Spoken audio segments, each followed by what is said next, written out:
It's been an eyesore in Glenwood for decades, and now even vandals are frustrated with Heroin Hill. Good evening. I'm Rick Douglas. Brandy has the night off. And I'm Kate Renner. The troubling homeless camps off Franklin Boulevard have always exacerbated law enforcement. But a new spray-painted message shows the community at large has had enough. Who is in charge of Heroin Hill? Springfield Police. There's syringes up there. Be careful where you step, because this is also their toilet. Some would call it the public toilet of Lane County, across the tracks from Springfield. Recent vandals spray painted their feelings on the mound of trash, saying, "Look at what the bums have done." This is just the residual garbage.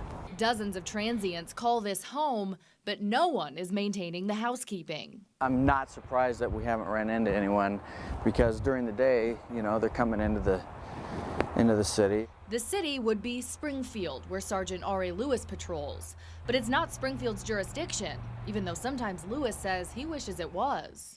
It's walking distance right to Springfield, so it directly affects us. The campsites here at Heroin Hill stretch up and up and up the hill. And according to Sergeant Lewis, a cleanup here would be monumental. In fact, he estimates it could cost tens of thousands of dollars to not only get rid of all this junk, but then to patrol the area. Who would put the bill then? I'm guessing the property owner. I mean, who else would have the responsibility to foot it? And who else should put it? So who owns this property? According to Lane County Assessor's Office, this Cottage Grove man, Edward McCulley Sr. But he's in a state prison for pedophilia.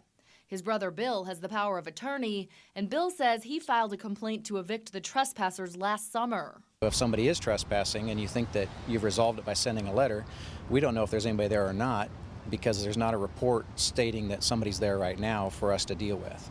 But there's not much incentive for the county.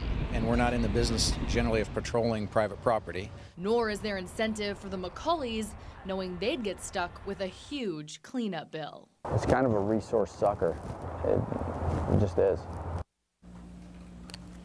And Springfield Police hopes to plan a joint sweep of the hill with Lane County Sheriff's Office later this spring.